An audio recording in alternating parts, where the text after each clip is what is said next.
Esto es La Entrevista con Raúl Valladares.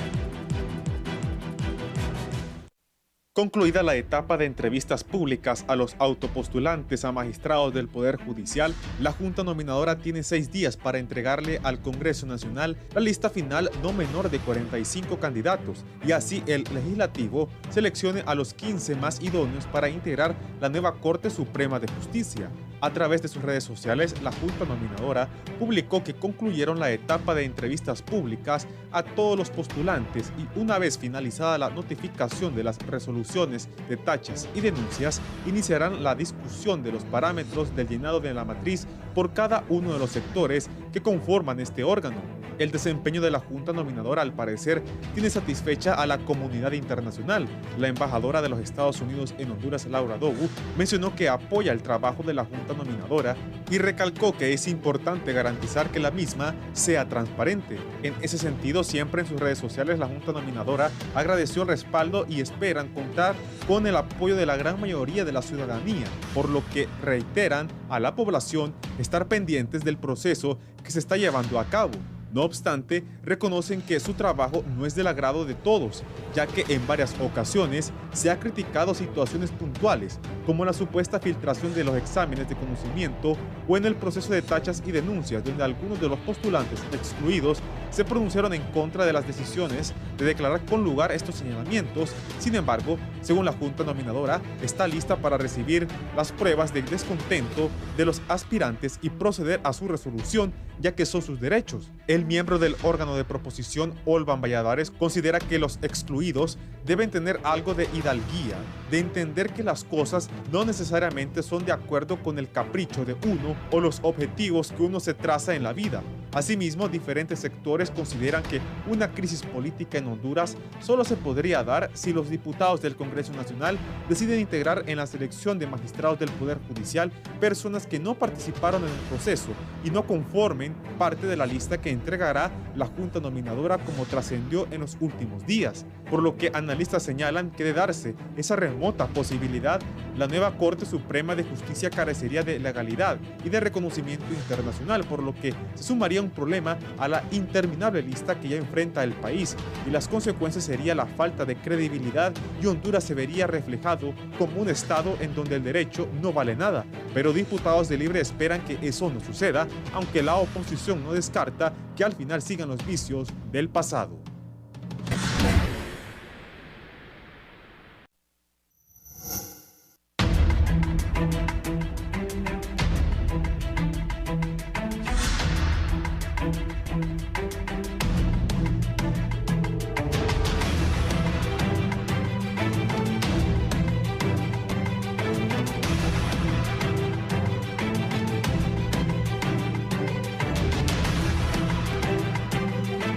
Buenos días, gracias por estar con la entrevista de Canal 11 y Radio Visión Honduras.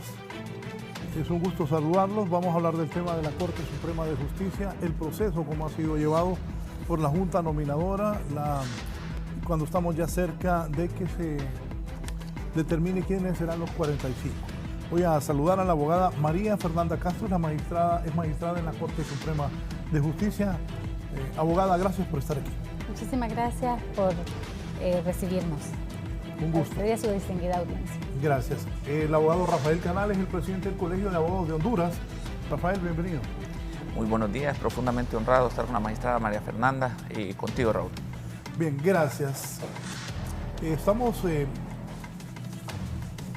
¿La Junta Nominadora ha hecho un buen trabajo o no? Ayer la Embajada de los Estados Unidos, la señora Laura Dogu, que le gusta opinar de todo aquí, dice que la Junta está haciendo un buen trabajo. De ahí le siguió la gente del CNA. Magistrada, ¿usted qué piensa? Usted se presentó ante esta Junta Nominadora. ¿Cuáles son sus consideraciones? Yo creo que como todo en la vida, tiene sus luces y tiene sus partes oscuras, ¿no? Y no lo digo yo por lo que está ocurriendo y que todos saben la razón por la que estoy aquí, sino que porque lo han dicho muchos postulantes a lo largo de todo el proceso. Así que esto de decir que están bien o están mal y aferrarse a la idea de que están bien, lo que no permite es la oportunidad de mejora que todo proceso tiene, porque son perfectibles. Los errores son humanos, pueden enmendarse, en este caso, mediante reposiciones que se planteen, pero cegarnos y decir que todo es perfecto, tampoco. Sí. ¿El Colegio de Abogados qué considera? Bueno, esto es un proceso bastante complejo, Raúl, que ha tenido algunas inobservancias desde el inicio. No obstante, bueno, mi papel como presidente es obviamente defender los derechos y garantías de los colegas. No obstante, también establecer que esto es un concurso y como desde que nosotros aceptamos someternos a un proceso, sabemos que en algún momento puede suceder que quedemos excluidos, no necesariamente por una denuncia, una tacha, un examen, porque aquí todos los profesionales, hay que felicitarlos a más de 185 colegas que quisieron contribuir con la reconstrucción de un nuevo Poder Judicial y expusieron su reputación, su prestigio, su carrera, su experiencia y pues no es justo que se estigmaticen de ninguna forma su dignidad o profanarla. Pero también debo reconocer que esto ha tenido un proceso, yo he sido muy crítico del proceso que yo fui miembro, he sido muy crítico también, he hecho señalamientos muy respetuosos a esta Junta de algunas inobservancias que quedaron un poco en la nubulosa, pero no obstante que en un término general creo que han venido haciendo un trabajo muy diferenciado en la parte porque tenían la facilidad que tenían una ley marco, que el Colegio de Abogados contribuyó mucho con Naciones Unidas y el ministro de Transparencia para el desarrollo de la misma, no obstante en el Congreso Nacional se trastocó un poco al final antes de aprobarla, pero en general podemos decir que es difícil valorar a un ente también que no es un juzgado ya en esta parte, sino que es meramente un ente evaluador y que la parte primordial de este proceso, que a la vez se vuelve un poco subjetivo, es la idoneidad. En el caso de nuestra estimada magistrada María Fernanda Castro, ¿quién puede dudar de su reputación, su carrera? Yo doy fe de eso. No obstante, pues desde que uno se somete a este proceso, lo que quiere es que haya igualdad de condiciones, sin ayudar a nadie ni perjudicar a ninguna persona. Pero ellos tenían un doble reto, Raúl, y lo sabe María Fernanda, yo le he dicho a ella, porque tenían que demostrar que sus actuaciones como magistrada tenían que ser sumamente excelentes, que no lo dudo que lo haga, porque había muchos participantes con muchas cualidades, capacidades y méritos que también quieren pues contribuir a esta reconstrucción. Con esto no quiero decir en ningún momento que no las tengan, sino que era un reto bastante importante como cualquier reelección en cualquier puesto, usted debe demostrar y la percepción, lamentablemente, a veces tal vez la abogada María Fernanda, que estuvo en una sala muy aparte, que es la parte laboral, tal vez lo pone en un conjunto de percepción de las actuaciones de algunas otras salas o compañeros que tuvieron mayor incidencia y esto puede pasar en la parte de evaluación, que ojalá hayan seguido pues el protocolo, la ponderación, la evacuación de que tiene derecho a todo profesional del derecho. Sí, todos los que se postularon, actuales magistrados de la Corte Suprema de Justicia, la Junta Dominadora determinó que no podían seguir en el proceso. ¿Qué tanto afectó ser miembro de la actual Corte para que eso ocurriera? Pues imagínense que esa es la percepción de la anomalía en relación a esa resolución. Porque yo comentaba ayer justamente que hay otros candidatos, por ejemplo, que han salido en los medios estos días y por ello nos enteramos también, como el abogado Freddy Cerrato, ex presidente del Colegio de Abogados de Honduras, que manifiesta, yo vi en vivo la audiencia donde se emite la resolución. Y ellos platicaban y discutían sobre artículos de tal ley, sobre artículos de la tal otro, sobre el alcance de una norma, si era posible, si no era posible. Y en fin, la discusión se dio en torno a eso y votan unos por un lado y otros por el otro. Pero acto seguido vienen y nos agarran a todos de un solo, cuando no tenemos todos las mismas denuncias. Unos tienen más denuncias que otros y por cuestiones totalmente distintas, algunas de ellas. Y dicen, ahora que como soy la única mujer, he de decir, yo les digo, pues ya, entonces lo mío no lo resolvieron, porque dicen que dijeron, ahora resolvamos lo de los señores magistrados. Y les digo, yo soy la señora magistrada. Entonces seguramente, porque ellos dicen que hay que tener perspectiva de género y no lo cumplen, yo es que tengo buen sentido del humor. Entonces, a la hora de la hora, ¿será que lo mío no lo resolvieron? Porque no me encuentro incluida en ese grupo, ¿no? Pero no, dijeron los 6 señores magistrados. Entonces, sin decir nada, ok, votemos con lugar. No discutieron una por una. Mire que públicamente no salió porque nos denunciaron, porque nos metieron tachas. Entonces, nosotros sí que de verdad estamos en el aire. Yo no sé por qué dieron con lugar las tachas presentadas contra mi persona. Cuando, si soy sincera, hay 3 que tienen que ver con resoluciones. Yo le pasé al director de cámaras un comunicado de la Comisión Interamericana. Tal vez nos hace el favor de colocarlo. ¿Lo tenés, Eddie? Justo en el párrafo 3º, creo que. El tercero, la Comisión Interamericana. A ver. Ahí. Ya les digo. La Comisión Interamericana ha señalado que las sanciones disciplinarias, ese es. Que se imponga a un juez o una jueza, en ningún caso puede estar motivadas en el juicio jurídico que se hubiera desarrollado en alguna de sus resoluciones. Asimismo, la Comisión ha resaltado que desde el punto de vista institucional, el principio de independencia exige que las juezas y jueces ejerzan sus funciones sin ser objeto de injerencias indebidas por parte de los poderes ejecutivo, legislativo, las partes del proceso, los actores sociales y otros órganos vinculados a la Administración de Justicia. Se supone que están trabajando con estándares internacionales y lo obvian por completo, si usted se fija, ¿no? Entonces, básicamente es una represalia contra actuaciones que obviamente no le agradan a alguien. Pero yo soy juez de carrera, o sea, yo no estoy aquí desde hace 6 años, 7 años. Sinceramente, yo fui juez penal 12 años y antes de eso fui auxiliar de juzgados, defensora pública, muchos años más. Entonces, yo tengo 31 años de carrera judicial. Si hay alguien que sabe cómo debe comportarse un juez, créame que yo tengo mucho que decir al respecto.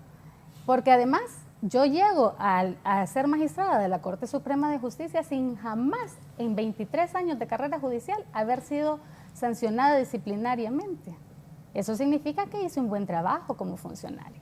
Hoy por hoy, ninguna de las tachas son señalamientos que se hacen sobre mi persona, no hay ninguna que tenga que ver con retraso de justicia, todo lo contrario. Imagínese usted que en la Sala Laboral Contencioso Administrativo, que es un ejemplo para Iberoamérica, por el trabajo que hemos desarrollado, nosotros encontramos mora judicial que era desde el 2004, en el 2016. ¿Cuántos años son esos? 12 años de mora. Y hoy por hoy nosotros estamos resolviendo 2022. Creo que ayer resolvimos los últimos expedientes que habían quedado porque habían estado sujetos a amparo del 2021. ¿Cuándo una Corte Suprema ha tenido la dicha de tener esos alcances de trabajo? Entonces, a mí ninguna de esas acusaciones se me ha hecho. Lo que sí se ha señalado son cuestiones que tal vez hemos tomado la decisión en pleno, pero como bien dice el comunicado de la Comisión Interamericana, no pueden tomarse represalias contra eso. Y en esas, al menos yo le voy a contar cuáles son las 3. La primera es una en donde el Congreso Nacional nos solicita que demos un dictamen. Pues nosotros sí podemos dar dictamen en la Corte Suprema de Justicia, pero estamos atenidos a lo que dispone la Constitución de la República. Y el artículo 219 dice que la Corte Suprema de Justicia emitirá dictamen en determinados casos, cuando se quieran cambiar los códigos del país, sobre todo, ¿no? No sobre sentencias judiciales. Nosotros no podemos pronunciarnos sobre sentencias judiciales. Estaríamos extralimitando nuestras atribuciones. Entonces, eso es lo único que usted tiene que decir, que lo hace en acatamiento a la Constitución. Se lo enviamos al Congreso diciéndoles que no opinaríamos porque no era parte de las cuestiones que nos permite la Constitución, y el Congreso Nacional no dijo nada, lo aceptó como una verdad jurídica porque la es. Y ahora nos reprochan eso, personas que ni siquiera dan a conocer su nombre en algunos de los casos, ¿verdad? Entonces que se esconden en el anonimato y que la Junta permite que se escondan en el anonimato para que uno no pueda saber quién está detrás de eso. Pero no debió ser permitido eso de denuncias anónimas. Óigame, aquí en su trabajo, si a alguien le van a hacer un reproche por alguna actuación, ¿permitirían que fuera anónima? En ningún lugar. Eso No, es totalmente yo en eso estoy absurdo. totalmente de acuerdo con usted. Y peor para un caso de magistrado que alguien vaya a hacer una denuncia anónima. Estoy de acuerdo. Y mire, que no debe ser. Y mire una cuestión que Rafael lo ha señalado. Hola, Gabriela. A la hora de la hora, aquí también hay que replantearnos cosas. Es que la oportunidad de mejora, yo trabajo mucho con gestión de calidad, realmente la oportunidad de mejora se ve en todos lados, ¿verdad? Y hay que tomarlo de esa manera, de una manera positiva. Fíjese que hay que preguntarse, realmente para que haya un trato igualitario entre los postulantes, realmente entramos como magistrados con algunas desventajas, porque ya hay una predisposición contra nosotros cuando tendríamos que ser tratados con independencia e imparcialidad. Y mire que eso no me lo invento yo. Si es que eso está en normas internacionales, que ellos los pusieron dentro del temario, pero parece que lo ponen dentro del temario para que uno lo lea, pero que no lo interiorizan, ¿no? Y los principios de Bangalore sobre la conducta judicial. O sea, y cuando habla sobre la conducta judicial hay que entenderlo sobre cualquiera que vaya a tomar una decisión con respecto a los derechos de otra persona, como en este caso, ¿no? Y dice, la independencia judicial es un requisito previo del principio de legalidad. Mire usted, entonces si no son independientes, no hay legalidad. Y una garantía fundamental de la existencia de un juicio justo. Volvemos al debido proceso aquí, ¿verdad? En consecuencia, un juez deberá defender y ejemplificar la independencia judicial, tanto en sus aspectos individuales como institucionales. Entonces, alguien que va a decidir sobre el parecer de otro, definitivamente tendría que tener esa cualidad. Y entonces también establece que a la hora de tomar esa decisión, un juez, si bien está propenso a críticas de la parte que desfavorece, ¿verdad? Porque también hay que estar preparado para eso, tampoco debe eludir al aplauso. O sea, no tiene que, cuando va a tomar una decisión, no tiene que pensar, ¿me van a aplaudir o me van a criticar? Lo que tiene que ver es la ley, el alcance de la ley y aplicarla, independientemente de cuál sea el resultado que tenga con las grandes masas, porque no se trata de eso, se trata de aplicar la ley. Quien está supeditado al que dirán, es que si hago esto, me pasa esto. Mire lo que está ocurriendo con esta situación. Y yo decía lo que decía Rafael, habría que replantearse. ¿Realmente tendrían los magistrados que seguir este mismo procedimiento o habría que hacerle otro? Y tal vez el de rendición de cuentas sería el que más encajaría, porque como funcionarios estamos obligados y al final de la gestión, hasta ahora no hay ningún proceso que nos diga qué hizo usted en estos 7 años, ¿verdad?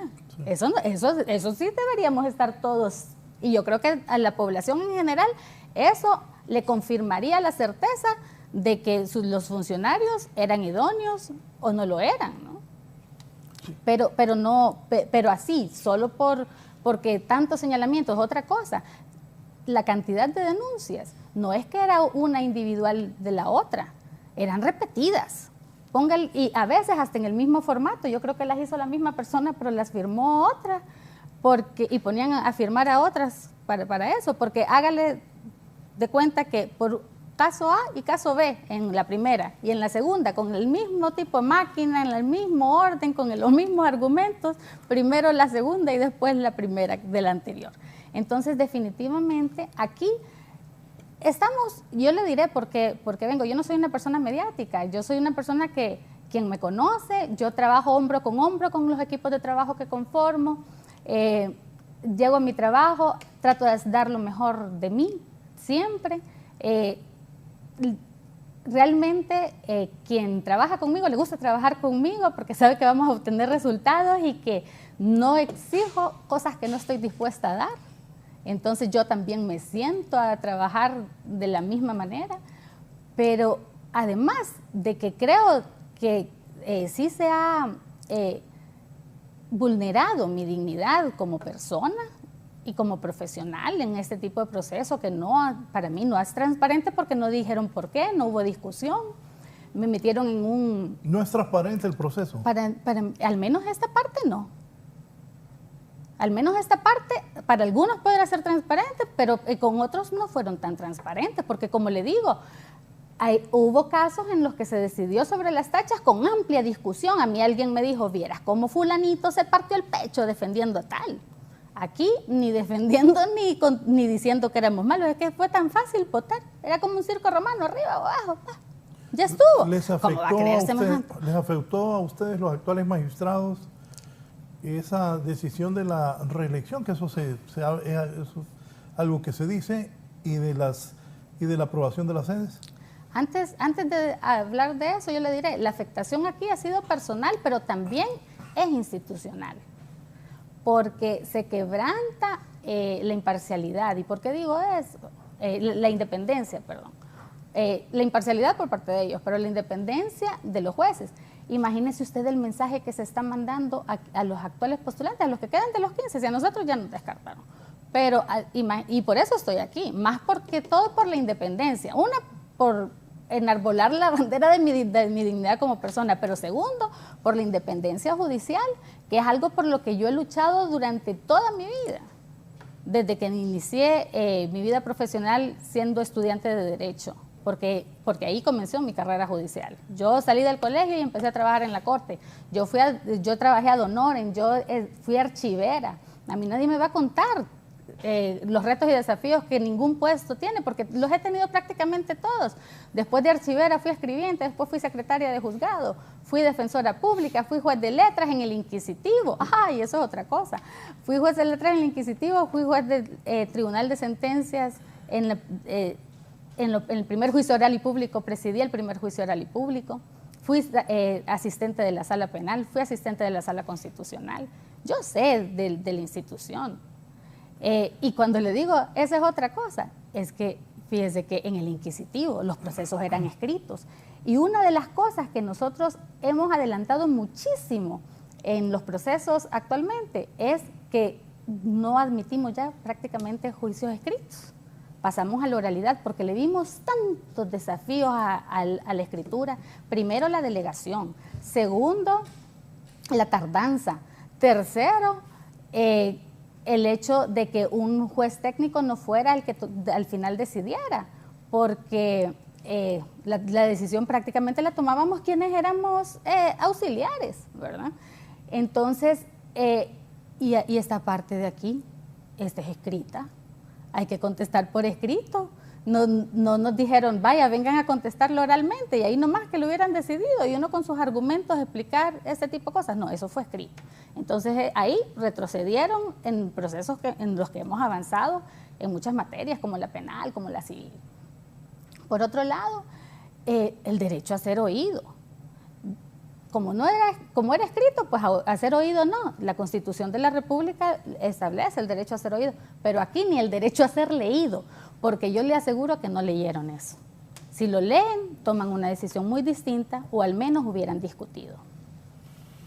Sí, deme un minuto. Doy la bienvenida a la directora ejecutiva de la Unión de Notarios de Honduras, la abogada Gabriela Dávila. Abogada, bienvenido, y sus consideraciones sobre este proceso de la elección de los próximos magistrados a la Corte Suprema de Justicia, al igual que lo que ha hablado aquí el presidente del colegio, Rafael Canales, como la abogada María Fernanda Castro, magistrada. Muchísimas gracias por esta invitación.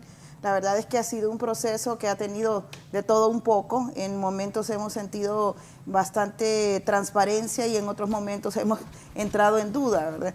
Es indudable que siempre habrá alguna inclinación hacia algunos aspectos, por ejemplo, la presión que hace la sociedad para que estén personas que no vayan a repetir en el cargo. Eso es una situación que se ha visto. La sociedad por alguna manera los mete a todos en un mismo saco y por las actuaciones de unos cree que así van a ser los otros, ¿verdad? Pero no hemos visto una consideración individual o una consideración por salas como ha sido su actuación.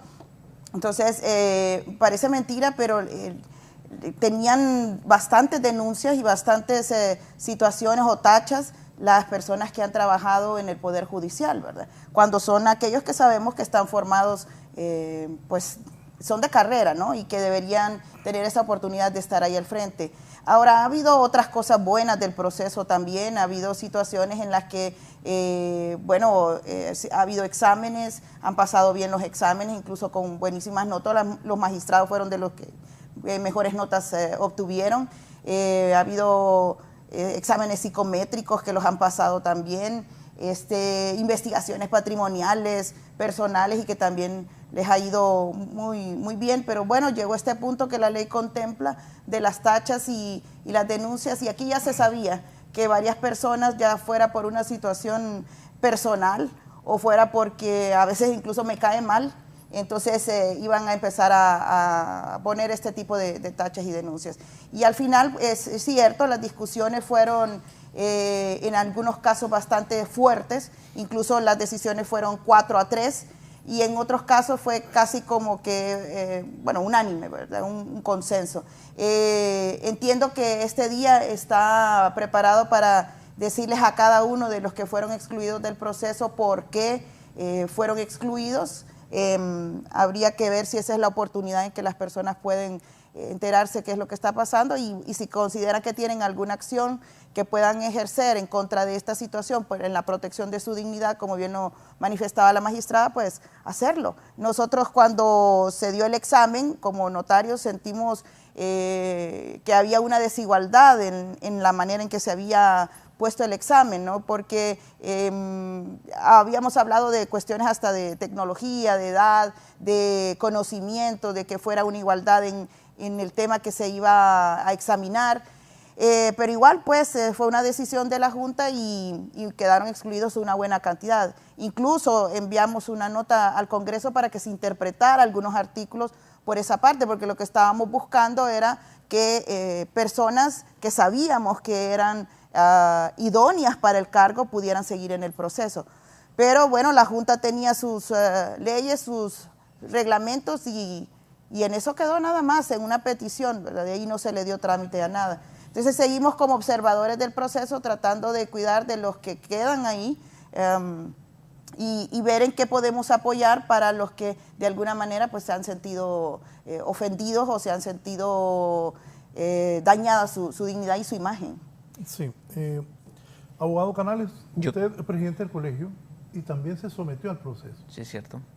Correcto. Bueno, nosotros nos sometimos al proceso y tenemos que aceptar que de que nos sometemos estamos a unas reglas independientes, ya que la Junta Nominadora tiene rango constitucional, tampoco es un tribunal, es decir, que no podemos exigir y confiar más al criterio de 7 organizaciones, que no todos son profesionales del derecho y a veces se vuelve un poco subjetivo. Yo no ¿Afecta eso no por armar... Que los miembros de esa comisión no sean abogados ni profesionales del derecho? De alguna manera, porque el criterio para medir es como para toda profesión, medir las capacidades, méritos, competencias. Creo que lo más ideal pues podría ser alguien más relacionado al sector justicia o profesionales del derecho. No obstante, hay de caso a caso, como el caso de María Fernanda, pero hay otros casos no. Para mí no era normal tampoco que un postulante, con anterioridad, él decía públicamente, muy afanosamente, que ella era candidato y presidente del Poder Judicial y tenía más de 10 o 15 denuncias. Entonces, eso también había como, creían que por la parte política iban a llegar a las últimas instancias y hubo puja por esas personas, porque aquí no se puede ocultar y al final se debe reconocer que hubo independencia de algún sector.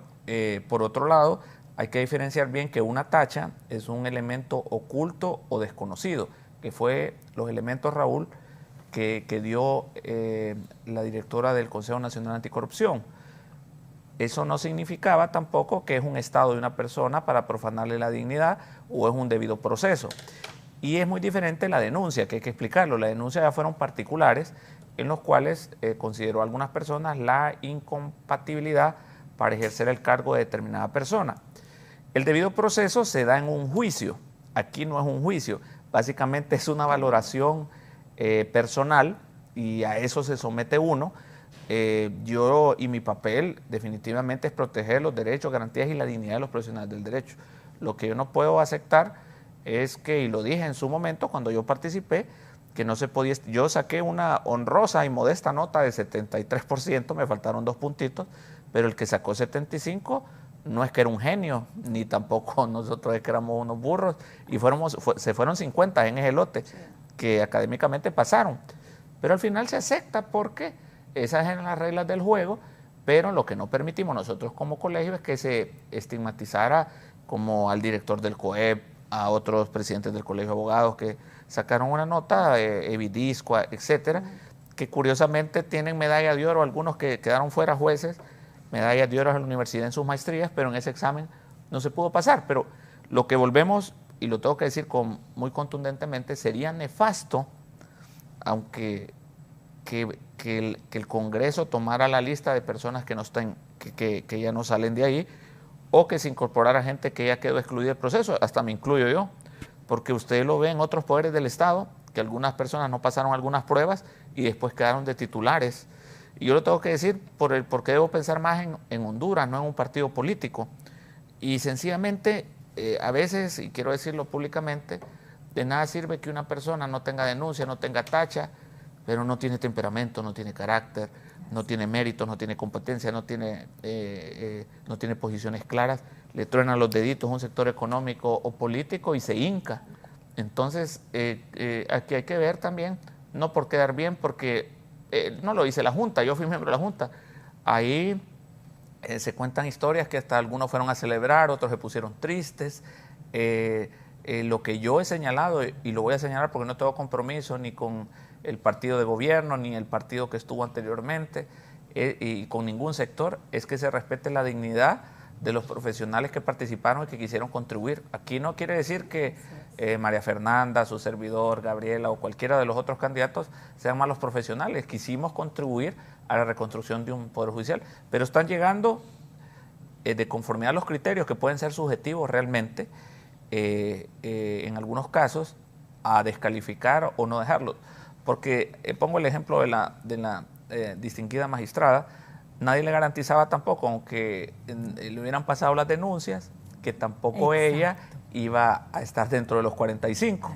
O yo, o la licenciada Gabriela, que hubiéramos pasado, nadie nos garantizaba tampoco que hubiéramos llegado a alguna etapa, porque es un concurso, y en eso pues uno debe tomar esa madurez.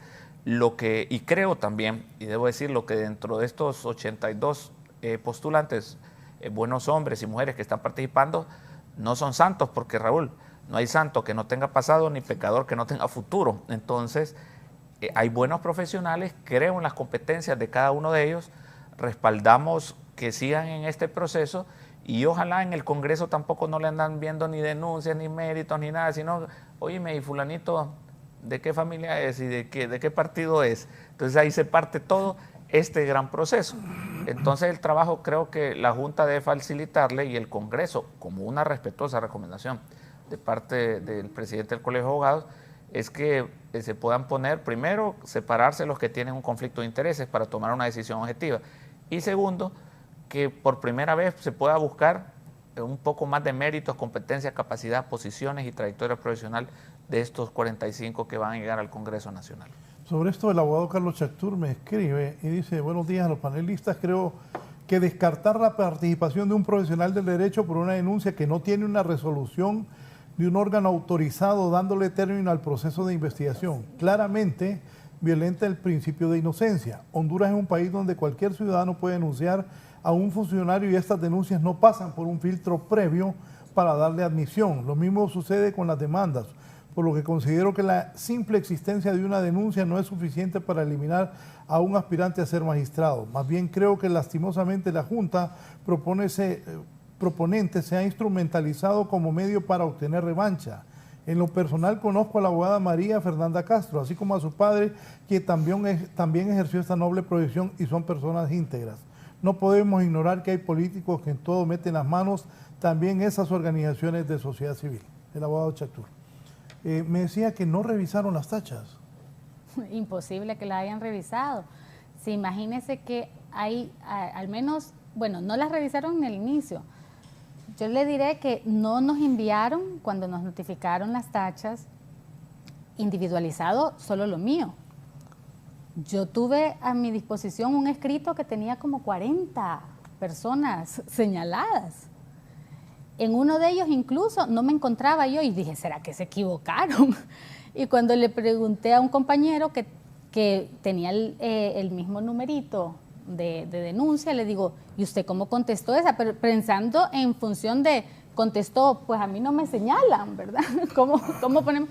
Y me dice, no, María Fernanda, si estamos al final, eran como 600 páginas.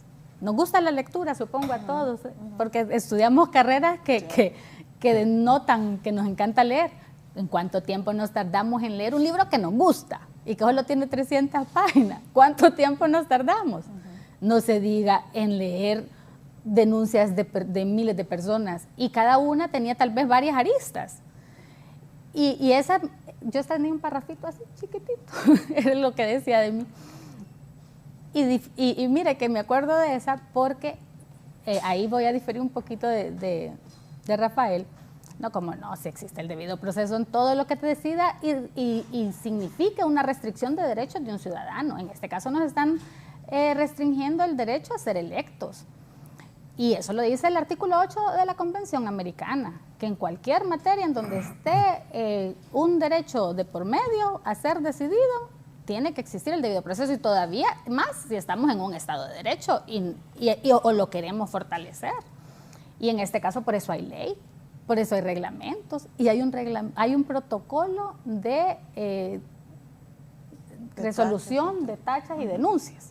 Y el artículo 17, sin temor a equivocarme, creo que es el literal F, dice que que no se admitirán tachas que no tengan prueba que la respalden. Y esas era que habíamos acudido a un acto convocado por el Congreso Nacional en una fecha determinada. Y entonces resulta que les digo yo, ¿dónde está la foto? ¿Dónde estoy yo ahí en el libro de asistencia? Explíquenme, ¿dónde estoy?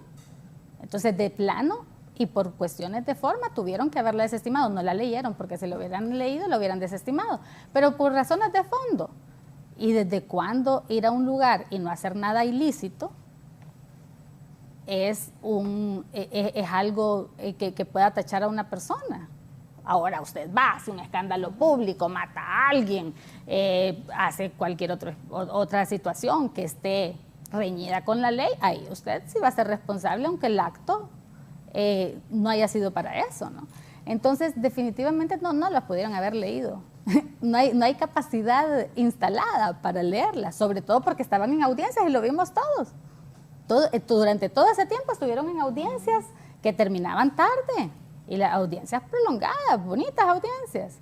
En unas preguntaron, por ejemplo, yo no las pude ver todas porque había que contestar eso. Si yo me tardé bastante leyendo lo que había que leer para contestarle, imagínense ellos que tenían que leerlas de no sé cuántas personas porque eran cantidad de tachas las que se habían presentado y más de una por persona. Entonces, eso es, o sea, no tengo que estar ahí para saber que no las leyeron. Entonces no las pudieron individualizar precisamente por la cantidad y luego no las pudieron leer. Eso a ellos por lo menos no. Y tuvieron que delegar, seguramente. Y habrá que ver la capacidad técnica instalada a quienes le delegaron. No lo sabemos y no sabemos si teníamos que recusarlos o no, porque mire que hasta eso podríamos haber tenido. Contra ellos no, porque los conocemos y... Pero el protocolo establecía la recusación. Pero de los delegados no, o sea, de ellos sí, pero de ellos no, yo no tengo nada en contra de ninguno, es más, algunos los conozco, algunos no, pero el asunto es que yo creo que ellos no lo leyeron, eso es lo que creo. Lo que pasa, Raúl, y lo dice bien María Fernanda, esto ocurrió también hace 7 años, 14 de los 15 magistrados también se postularon en aquel entonces Y prácticamente también en esta etapa, que no fue la sexta o séptima que está aquí, también fueron excluidos por diferentes razones. No es que valga la comparación, yo más lo veo en el sentido que definitivamente es de caso a caso, porque las valoraciones, porque se ha llevado un buen proceso de publicidad, se debió comunicar. Nosotros hicimos un proceso distinto de 7 años, entre las cosas buenas. Creo que la abogada María Fernanda también hizo algunos descargos, pero se hizo de forma verbal y con presencia de ella, y se pudo tomar en cuenta esas valoraciones. No obstante, ellos, con esa misma independencia, cuando el abogado Chactur, que bien acertado habla, hay un debido proceso, pero el debido proceso es dar admisión, darle trámite y evaluarlo, porque no puede ser un debido proceso estrictamente jurídico, porque ahí no hay abogados ni jueces, sino es un debido proceso en la parte de evaluación, que al mismo momento, yo estoy de acuerdo con María Fernanda, es sumamente subjetivo, y uno, lamentablemente, un participante o un postulante está sometido a la voluntad. Yo fui muy crítico porque también en la Junta pudieron haber personas, o bien que querían ayudar a personas, o bien personas que podían tratar de perjudicar o dañar ver la oportunidad de dañar, por lo cual ahí era la oportunidad también de que uno pudiera recusar para que no conociera a alguno de los miembros, porque uno sabe más o menos qué institución o persona puede tener una malversión personal, porque lo que se hacía muchas veces es que yo dejo al suplente, o para ayudar o para perjudicar. Yo me levanto, y eso se dio en la Junta Nominadora anterior, hace 7 años, que para no quemarse, inocentemente los suplentes los dejaban para que tomaran una decisión, sea para ayudar o para perjudicar a alguna persona. No estoy diciendo que esto suceda aquí porque lo desconozco, pero todas estas situaciones definitivamente se dan a lo interno. Cuando usted ve una puja de 4-3, pero ya lo establece la ley, es que hubieron unos que lo querían ayudar y habían otros que no, entonces, o miraron un poco más independiente. Cuando 7 personas decidieron que esta persona no podía continuar, es porque algo sucedió. Pero aquí yo no podría adelantar, y tiene mucha razón la honorable magistrada, que ellos deben de ver los sustentos, porque yo quiero decirle también al pueblo hondureño que la Junta tiene también información interna, que han tenido cuidado de no exponerla para la dignidad de los colegas.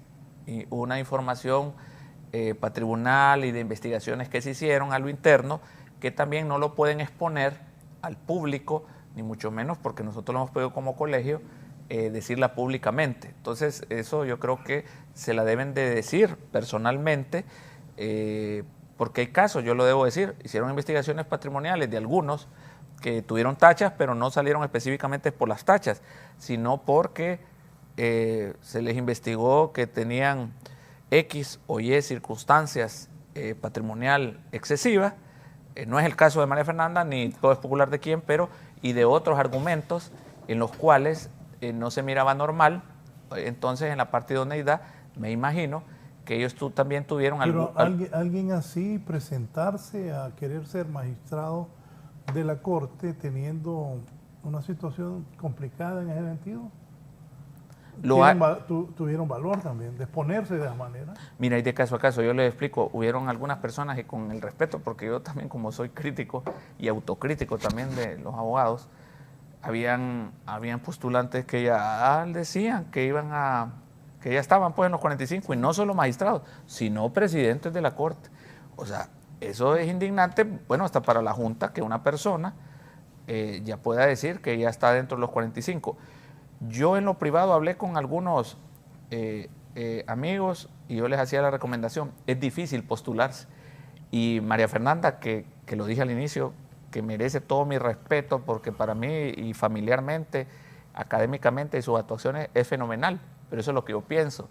Eso ya la Junta tiene otro tipo de criterio, y para mí también a la vez se vuelve un poco injusto al no poder dar un poco más la oportunidad de descargos, pero es de caso a caso, también lo tengo que explicar, porque ni María Fernanda puede pegar los pecados de otro, porque las actuaciones de un funcionario son personalísimas de cada uno, y a veces puede ser que por una presión se pueda ir uno en el mismo barco, como dicen.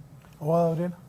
Mire, yo lo que he notado, y bueno, en otras participaciones que he tenido, es la presión de la sociedad. Uno no puede ni siquiera comparecer y hablar algo en favor de un magistrado, en favor de un notario, porque o sea, se revuelve la gente y empieza a decir, nos empieza a tratar hasta de tontos, ¿verdad? O de corruptos, o de que no cumplieron con lo que se esperaba que se cumpliera. Entonces, esa presión que la sociedad está haciendo, yo creo que de alguna manera hacía mella en la Junta Nominadora, y por eso estaban esas discusiones de 4-3 y hasta parecía que se habían creado como frente, ¿verdad? Que estaban unidos este grupito y este otro grupito. Entonces, creo yo que sí hubo una presión.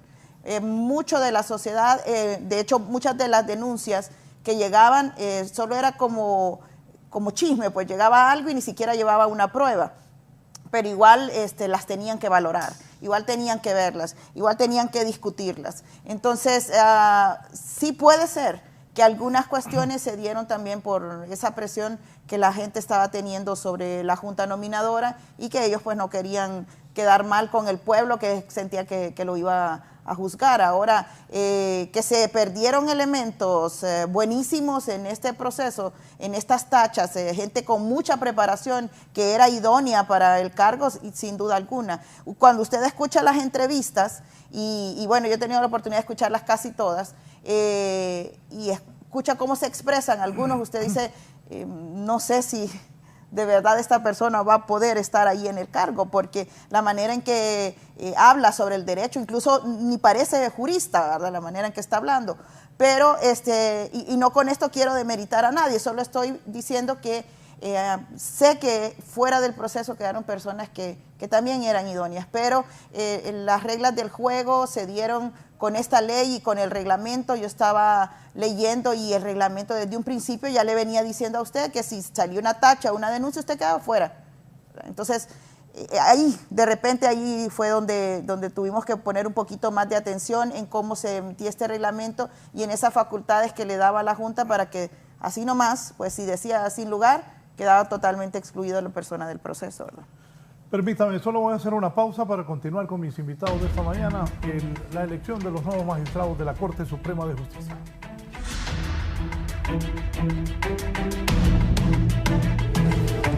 Ya volvemos con más de la entrevista con Raúl Valladares.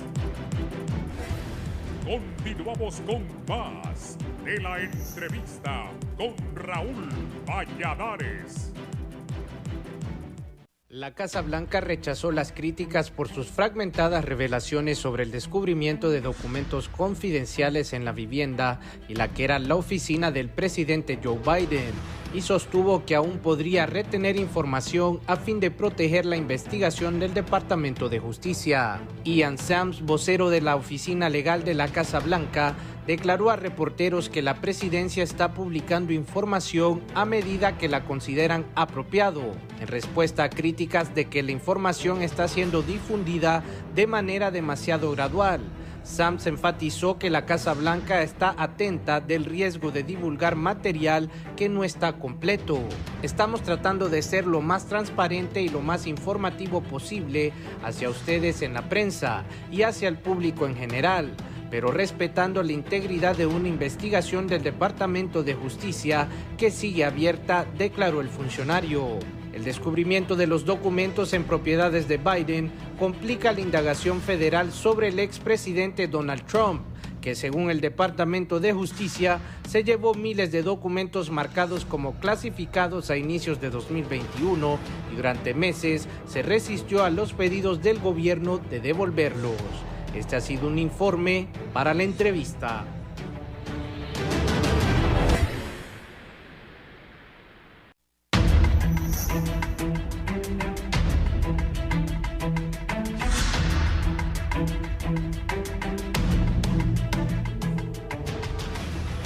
Aquí voy a leer lo que me dice un abogado,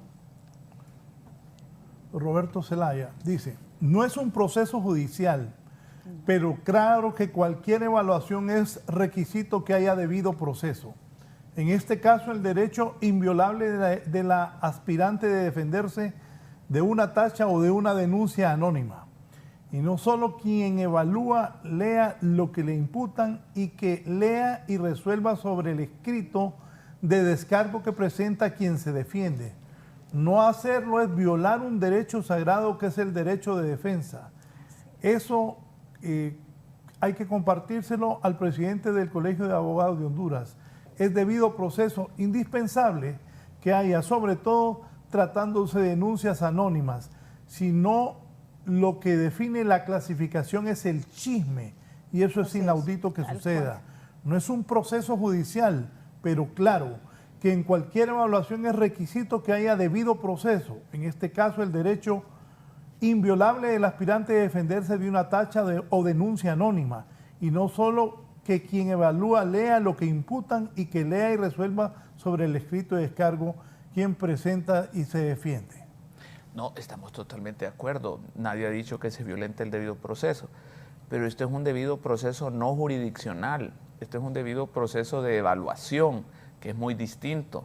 Es decir, que ya se convierte no en una sentencia, sino como que usted va a un jefe de personal y tiene 10 puestos, un puesto para administrador y llegan 10 participantes, usted va a evaluar definitivamente las características, competencias, y si le metieron denuncias o chismes, como dicen, está el criterio independiente porque de un jefe de personal, y con eso usted no le va a violentar el derecho a tener ese puesto, porque todavía no están en el puesto, están optando al puesto. O sea, no es, y como le digo, es de caso a caso. La licenciada María Fernanda obviamente tiene su derecho y compartimos muchas cosas de lo que ella ha manifestado hoy, pero no necesariamente es que por esa tacha o que hubiera pasado las audiencias públicas la definía ya entre los 45 y mucho menos, porque parece subjetivo, porque volvemos al Congreso Nacional, ahí ya no van a haber ni tachas, ni denuncias, ni chisme, ni nada, sino solo el arraigo político.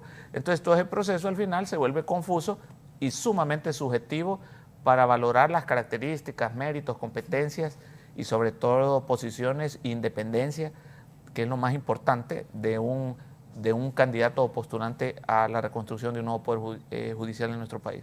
Y mire, perdón, Raúl, pero a la hora de la hora yo quiero recordar cosas porque a veces se olvidan. Mire que usted hablaba de la incidencia política dentro del Congreso. Yo soy un caso bastante excepcional para llegar a la magistratura, porque realmente yo era una persona con un perfil muy bajo, porque había dejado de ser juez muchos años antes, era asistente de una sala, y participé para ser comisionada nacional de derechos humanos, si ustedes se acuerdan. Sí. Y fui la mejor evaluada del proceso. No me nombraron. Ah, mire. No me nombraron. Y me fui tranquila y serena.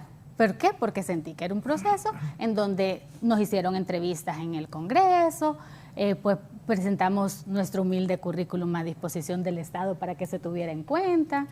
Y a la hora de la hora fui la mejor evaluada y no me nombraron. Usted a mí no me escuchó diciendo que era un proceso aquí, que era un proceso allá, porque realmente creo que se me trató con dignidad, independientemente de que la decisión política no me favoreció. Luego, el año siguiente, porque fue en el 2014, en el 2015 yo dije, bueno, vamos a intentar ser magistrada. Fíjese que yo hice 4 currículums, para que usted vea. Hice 4 o 5, creo que hice 5 currículums. Uno lo presenté en la Corte, porque la Corte abrió a que presentáramos currículums. Otro lo presenté en la sociedad civil. Otro lo llevé a la Confederación de Trabajadores. Y los otros 2 me quedé con ellos. Uno para que me lo firmaran de copia de recibido. Y el otro porque dije, si no, voy a buscar trabajo. ¿Verdad? Porque yo no tenía una silla puesta ahí. Porque con lo que dice Rafael es cierto. Mucha gente dice que ya tienen nombre las sillas. Y aquí yo entré a este proceso pensando también que no tengo silla, que ponía a disposición. Usted entró al proceso creyendo que iba a ser transparente, y que se me iba a tratar con dignidad. Y que realmente, o sea, que iba a ser transparente. Lo ha sido en algunos momentos, sí lo ha sido, lo decía Gabriela, lo decía Rafael, y lo dije yo también, o sea, tiene sus luces y tiene sus desaciertos. Pero, y no necesariamente en los momentos en que solo me ha afectado a mí, lo dicen otros postulantes en otros momentos, cuando hay gente que reclama por no haber pasado la prueba psicométrica y que no le hayan dicho por qué. Hay gente que reclama por la prueba patrimonial y que no le hayan dicho por qué. En este momento también de las tachas y denuncias hubo personas que señalaron el hecho de que hicieron una transacción comercial y les dijeron, es que no era esa lo que tenía que hacer la otra. Imagínese usted cómo les van a decir lo que tenían que haber hecho. Eso no se puede. Pero también hay señalamientos de aquellos que pusieron tachas y no las declararon con lugares, que también hay que decirlo, porque hay de todos lados cuestionamientos. Y entonces, volviendo al tema, el asunto es, en este momento yo tampoco tengo una CIA, o sea, nunca lo he pensado. Y en aquel momento, en la evaluación de la Corte Suprema, en la que actualmente soy magistrada, también fui la mejor evaluada, porque comenzaron a evaluar curricularmente, y yo le diré, modestia aparte, pero sería lindo que viera usted mi currículum. Lo conoce Rafael, lo conoce Gabriela. No hay cosa dentro del ámbito del derecho en la que yo no haya incursionado, porque soy una persona que siente entera vocación por la justicia, por el derecho. A mí tengo el más alto grado académico que una universidad puede otorgar, tengo reconocimientos nacionales e internacionales, tengo publicación en revistas jurídicas, en libros colectivos, en libros individuales. Realmente he trabajado de cerca en los procesos de transformación del Estado, por ejemplo, en el Código Procesal Penal. Yo estuve directamente comprometida con la transformación de un proceso inquisitivo a un proceso predominantemente acusatorio. Si hay algo que pueden decir de mí es que una persona estudiosa, usted no me ve a mí en fiestas, no me gustan. No le critico a la gente que guste de hacerlo, pero a mí no me gustan. ¿Por qué? Porque yo prefiero venir a estar estudiando. Para mí, un vecino me dijo el otro día que vivo en la misma casa desde hace 23 años. Y me dijo, yo nunca le he visto a usted sin un libro en la mano. Y entonces yo me reí. O sea, esa es mi vida, la dedicación a mi trabajo y la dedicación a mi familia. Y en las dos soy altamente exitosa. Entonces, eso es lo que yo pongo a disposición del Estado. Decirle, yo soy una persona con entera vocación para la labor jurisdiccional y si ustedes me lo permiten, lo sigo haciendo. Pretendo que no haya un prejuicio por ser actual magistrada y yo le diré, eso es triste, porque yo fui la única que obtuvo mayoría absoluta de votos en la elección para ser magistrados. Y eso es por la credibilidad que mi trayectoria ha tenido, porque ¿cómo van a votar todos los partidos que votaron por mí si no soy de todos los partidos? Nunca he activado políticamente en ningún lado porque trabajo desde los 18 años en el Poder Judicial y es prohibido. Entonces, definitivamente, era un momento para contarles, miren, en estos 7 años esto es lo que yo he hecho, porque eso, lejos porque va totalmente en contra de mi personalidad, no soy una persona vanidosa, ni que se ostente, ni que yo no tengo la enfermedad del yo, esa cosa no va conmigo. Pero sí era una oportunidad para rendir cuentas. Yo creo que la rendición de cuentas es parte importante de una democracia y a mí me gusta vivir en democracia. Don Eduardo me dice, en Honduras nadie respeta el debido proceso, el derecho de inocencia hasta que no se pruebe lo contrario. Pero empezar el Ministerio Público cuando va a un juicio, tira comunicados acusando, declarando culpables antes de iniciar los juicios. Aquí hasta la Embajada Americana tira comunicados antes que se juzguen las personas. Y lo que ahora está pasando es que este proceso de elección es un reflejo de lo que pasa todos los días en los juzgados de Honduras. Dígame, abogada Gabriela, aquí me dice un televidente, ¿qué tipo de evaluación es una donde le violan el derecho de defensa a quien le meten una denuncia anónima? ¿Qué tipo de valoraciones hay sobre ese caso? Sí, ¿qué tipo de evaluación es uno donde le violan el derecho de la defensa a quien le meten una denuncia anónima? Bueno, yo creo que en ese caso las personas tienen que valorar qué es lo que se está acompañando con esa denuncia, ya sea anónima, hay que ver las pruebas que se están acompañando y si estas pruebas son suficientemente fuertes como para pensar que la persona en efecto tiene una falta o no está llenando un requisito para ser candidato a magistrado. Hay una matriz de evaluación que habla sobre la idoneidad, habla sobre la integridad. Si esa denuncia comprueba fehacientemente que esta persona no tiene esa idoneidad y no tiene esa integridad, pues creo que vale la pena pronunciarse sobre ella y decidir no votar sobre ella. Pero cuando se trata de que no quiero dar la cara, pero estoy aquí diciendo que una persona hizo algo, si no hay nada comprobado, si no hay una fuente fidedigna, volvemos a lo mismo, es un simple chisme y lo hemos dicho desde antes. La fuente fidedigna no es una declaración que dio alguien, no es una opinión que expresó una persona en un programa, es documentos, es hechos comprobados de algo que se acompañan aunque la denuncia sea anónima. Yo no sé en cuántos procesos se permite una denuncia anónima realmente, pero todo el tiempo que uno demanda, uno denuncia, uno va y pone la cara porque es algo que le está constando y porque tiene las pruebas, ¿no? Entonces, así cualquiera viene y como dice usted por una revancha, va y ya dice esta persona no debería seguir en el proceso. Entonces, para mí hay que ponerle muchísimo cuidado. Si no hay pruebas, si solo es lo que pienso, lo que sentí en ese momento, es más, debería ni siquiera valorarse, pues debería descartarse. Ahora, yo vi esa situación en las veces que he estado observando el proceso.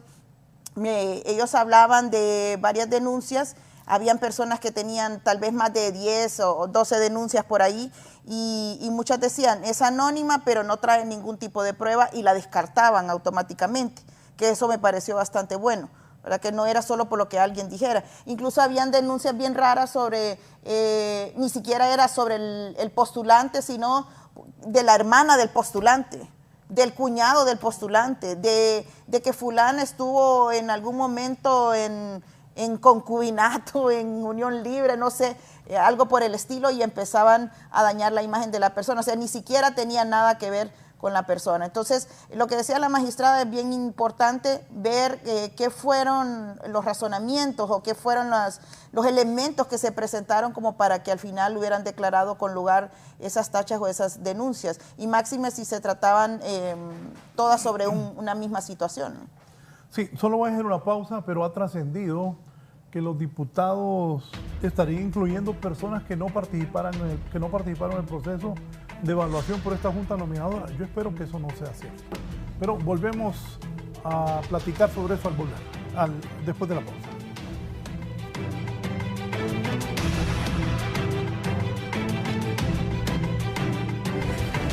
Ya volvemos con más de la entrevista con Raúl Valladares.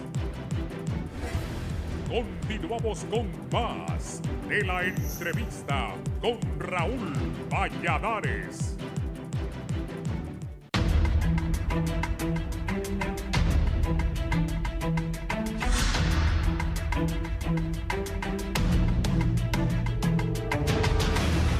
Bien, decía yo que ha trascendido y ya algunos miembros de la Junta han aparecido en los medios reaccionando ante esto, que en el Congreso Nacional los diputados estarían incluyendo personas que no participaron en el proceso.